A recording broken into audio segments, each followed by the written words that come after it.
नमस्कार, मैं जितेंद्र यादव। आप सभी का हमारे यूट्यूब चैनल शिखर क्लासेस में हार्दिक स्वागत है। आज हम लोग स्टार्ट करेंगे क्लास 12 फिजिक्स का पार्ट 1, जिसके अंतर्गत हम लोग पहली यूनिट पढ़ेंगे स्थिर वैद्युत, इंग्लिश में कहते हैं हम लोग इलेक्ट्रोस्टैटिक्स। इस यूनिट के अंतर्गत हम जो चैप्टर पढ़ने वाले हैं वो सबसे पहले मैं आपको बता देता हूँ। सबसे पहला चैप्टर हम लोग पढ़ेंगे वैद्युत आवेश एवं कूलाम का नियम। इसके बाद में है गॉस की प्रमेय यानी गॉस थ्योरम। फिर इसके बाद में एक चैप्टर है वैद्युत विभव और फिर है संधारित्र। आज हम लोग स्टार्ट करेंगे वैद्युत आवेश एवं कूलाम का नियम। ये चैप्टर पूरी तरह से वैद्युत आवेश से बिलोंग करता है, इसलिए हम लोग सबसे पहले वैद्युत आवेश के बारे में जानेंगे कि वैद्युत आवेश होता क्या है। तो सबसे पहले हम लोग जानेंगे वैद्युत आवेश के बारे में। वैद्युत आवेश, इलेक्ट्रिक चार्ज।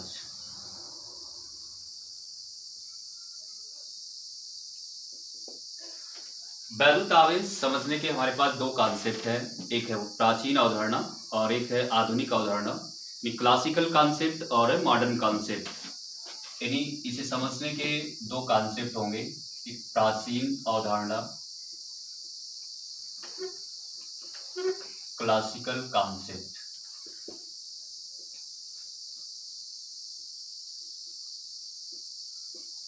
और इसके बाद में है आधुनिक अवधारणा। आधुनिक अवधारणा, मॉडर्न कॉन्सेप्ट।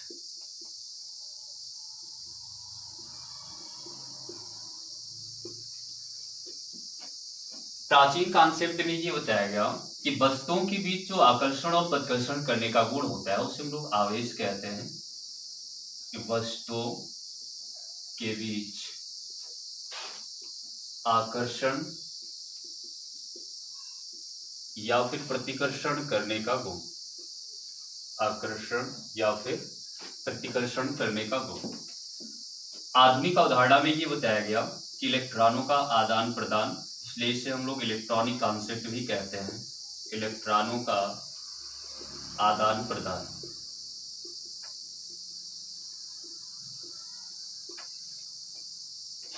तो इस दोनों बातों से हम समझ सकते हैं कि आवेश क्या है कि वस्तुओं के बीच आकर्षण या प्रतिकर्षण करने का जो गुण होता है उसे हम लोग कहते हैं आवेश। और या फिर इलेक्ट्रॉनों की साझेदारी, यानी इलेक्ट्रॉन किसी पदार्थ देगा या फिर लेगा तो उसे भी हम लोग क्या कहेंगे, आवेश। दोनों कॉन्सेप्ट में दो बातें हैं, एक आकर्षण प्रतिकर्षण, और इसमें भी बताया गया कि आदान एवं प्रदान। तो इन दोनों बातों के आधार पे आवेश को दो भागों में बांटा गया है। वैद्युत आवेश, ये दो भागों में बांटा गया है इसे, एक धनावेश, ऋणावेश। इसको हम लोग कहेंगे पॉजिटिव चार्ज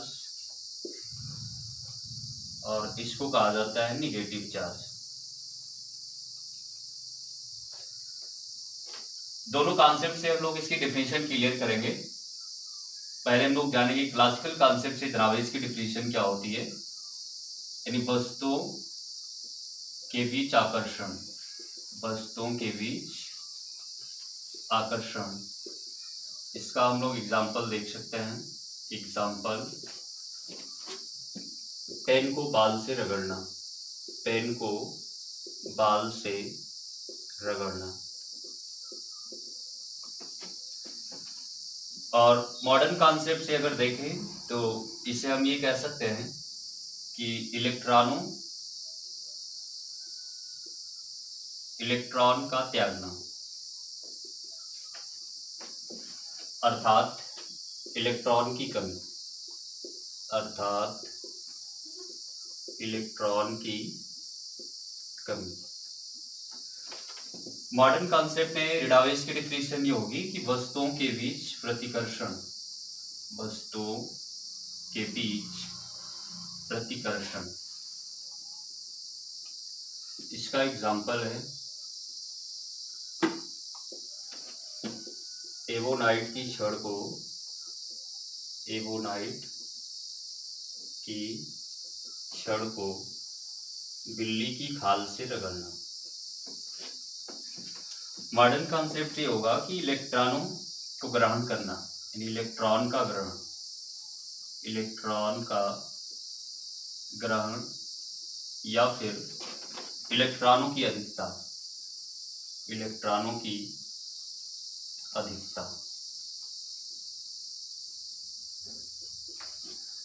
तो ये पूरी बातें हैं वैद्युत आवेश के बारे में। धनावेश अगर हम क्लासिकल कॉन्सेप्ट से देखेंगे कि वस्तुओं के बीच जो आकर्षण करने का गुण होता है उसे हम लोग कहेंगे धनावेश। एग्जाम्पल है जैसे पेन को बाल से रगड़ना। देखिए होता क्या है कि मान लीजिए कोई पेन है और उसको हम अपने बाल से रगड़ते हैं और रगड़ने के पास जब रगड़ते हैं तो उसमें आवेशन उत्पन्न होता है, वो पेन जो होती है वो चार्ज हो जाती है। अगर इस पेन को हम कागज के छोटे छोटे टुकड़ों के पास ले जाते हैं तो वो कागज के छोटे छोटे टुकड़े इसकी तरफ अट्रैक्टिव होते हैं, आकर्षित होते हैं। इसका मतलब यह है कि हमने पेन को बाल से रगड़ा तो रगड़ने से उसमें आवेश उत्पन्न हुआ और एक ऐसा आवेश उत्पन्न हुआ जिससे वो किसी दूसरी वस्तु को अपनी तरफ आकर्षित कर रही है। तो इस बात को हम कहेंगे कि धनावेश है। और अगर मॉडर्न कॉन्सेप्ट से देखें तो इसका मतलब ये होता है कि इलेक्ट्रॉन का त्यागना। अभी इस बात को हम पूरी तरह से आपको समझा देंगे कि कैसे कोई पदार्थ इलेक्ट्रॉन त्याग करके वो धनावेश होता है, धनावेशित हो जाता है और इलेक्ट्रॉन को ग्रहण करके वो ऋणावेशित हो जाता है।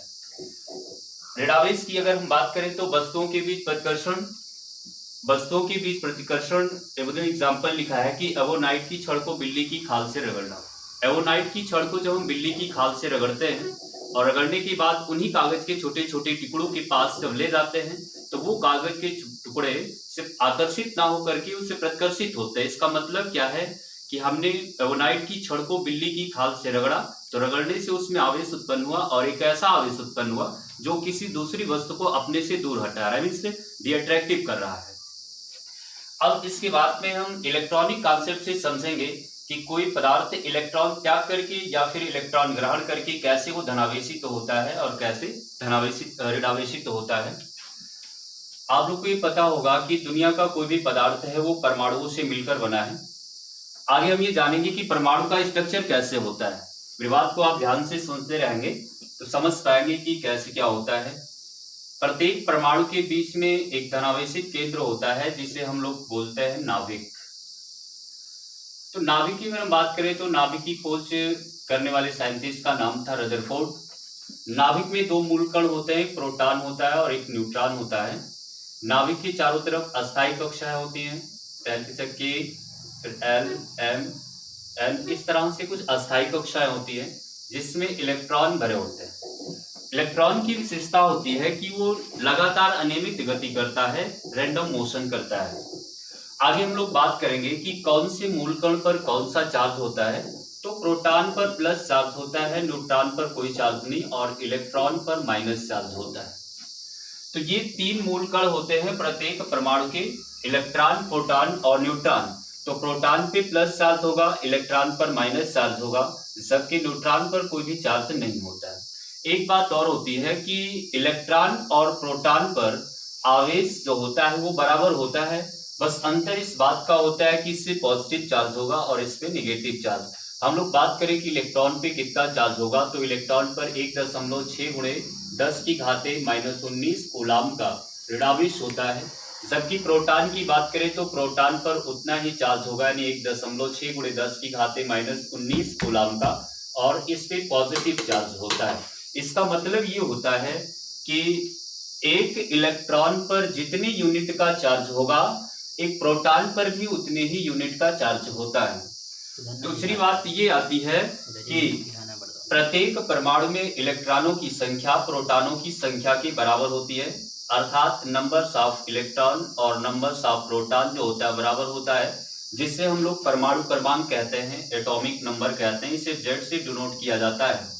और इस परमाणु क्रमांक के बारे में, अर्थात इलेक्ट्रॉनों की संख्या या प्रोटॉनों की संख्या के बारे में एक साइंटिस्ट थे मोस्टली, उन्होंने बताया था कि प्रत्येक परमाणु में इलेक्ट्रॉनों की संख्या प्रोटॉनों की संख्या के बराबर होती है। तो ये दोनों खास पॉइंट है कि प्रत्येक परमाणु में इलेक्ट्रॉन की संख्या प्रोटॉन की संख्या के बराबर होगी और एक इलेक्ट्रॉन पर जितने यूनिट का चार्ज होता है प्रोटॉन पर भी उतना ही चार्ज होता है। इस बात को आप ध्यान देंगे तभी समझ पाएंगे आवेश के बारे में। अब इसके बाद में ध्यान दीजिएगा, मान लेते हैं कि इस परमाणु को किसी दूसरे परमाणु से इलेक्ट्रॉन लेने की जरूरत पड़ जाए किसी भी सिचुएशन में। अगर ये किसी दूसरे परमाणु से इलेक्ट्रॉन लेगा तो बताइए पहले इसमें क्या था कि इलेक्ट्रॉनों की संख्या प्रोटॉनों की संख्या के बराबर थी। अब अगर एक इलेक्ट्रॉन इसमें एक्स्ट्रा आ जाएगा तो किसकी संख्या बढ़ जाएगी? इलेक्ट्रॉनों की संख्या जाहिर सी बात है ज्यादा हो जाएगी, और इलेक्ट्रॉनों की संख्या ज्यादा होने के साथ साथ इसमें जो चार्ज होगा माइनस चार्ज भी बढ़ जाएगा और प्लस चार्ज जो होगा कम हो जाएगा। तो माइनस चार्ज अगर ज्यादा हो जा रहा है, प्लस चार्ज कम है, तो जो ज्यादा होगा वही हावी होगा, यानी प्रभाव किसका रहेगा? माइनस चार्ज का। तो इसलिए जब कोई परमाणु किसी दूसरे परमाणु से इलेक्ट्रॉन ग्रहण करेगा तो वो ऋणावेशित हो जाता है। अब उसके बाद में बात ये आती है कि जैसे मान लेते हैं कि ये परमाणु किसी दूसरे परमाणु को इलेक्ट्रॉन देता है, तो इलेक्ट्रॉन जब देगा तो जाहिर सी बात है कि इसमें इलेक्ट्रॉनों की संख्या कम हो जाएगी और प्रोटॉनों की संख्या बढ़ जाएगी।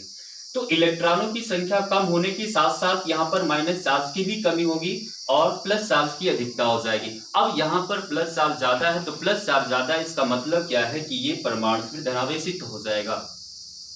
तो हमारे कहने का मतलब ये है कि अगर कोई परमाणु इलेक्ट्रॉन ग्रहण करेगा तो इलेक्ट्रॉन ग्रहण करने के साथ साथ उसमें इलेक्ट्रॉनों की संख्या बढ़ जाती है, और इलेक्ट्रॉनों की संख्या बढ़ने के साथ साथ उसमें ऋणावेश बढ़ेगा, और जब ऋणावेश बढ़ेगा तो प्रभाव ज्यादा ऋणावेश का होगा, इसलिए वो ऋणावेशित कहलाएगा। वहीं पे अगर हम धनावेश की बात करेंगे तो अगर परमाणु इलेक्ट्रॉन त्यागेगा तो इलेक्ट्रॉन त्यागने के साथ साथ उसके इलेक्ट्रॉनों की संख्या में कमी होगी और प्रोटॉनों की संख्या में वृद्धि होगी। तो इलेक्ट्रॉनों की संख्या में कमी होने के साथ साथ वहां ऋणावेश कम हो जाएगा, धनावेश ज्यादा होगा। तो धनावेश जब ज्यादा होगा तो उसका प्रभाव ज्यादा होगा, तो इसलिए वो परमाणु तो क्या होगा? धनावेशित कहलाएगा। तो ये पूरा कॉन्सेप्ट था आवेश का। क्योंकि ये चैप्टर पूरा हमारा आवेश से बिलोंग करता है, इसलिए हम लोगों का ये पहले कर्तव्य बनता है कि हम लोग आवेश के बारे में जानें। देखिए, ये जरूरी नहीं कि टॉपिक सब एग्जाम में पूछे जाए, मैं सारे आपको बिल्कुल बेसिक पॉइंट बता रहा हूँ, क्योंकि बिल्कुल कहीं ना कहीं जो चीजें एग्जाम में पूछी जाती हैं वो इनसे बिलोंग करती है। अगर ये सारी चीजें हमको अच्छे से समझ में आती हैं तो उन सारी चीजों को समझने में और सीखने में कहीं बहुत ज्यादा दिक्कत नहीं होती है, हम बहुत आसानी से समझ सकेंगे, सीख सकेंगे।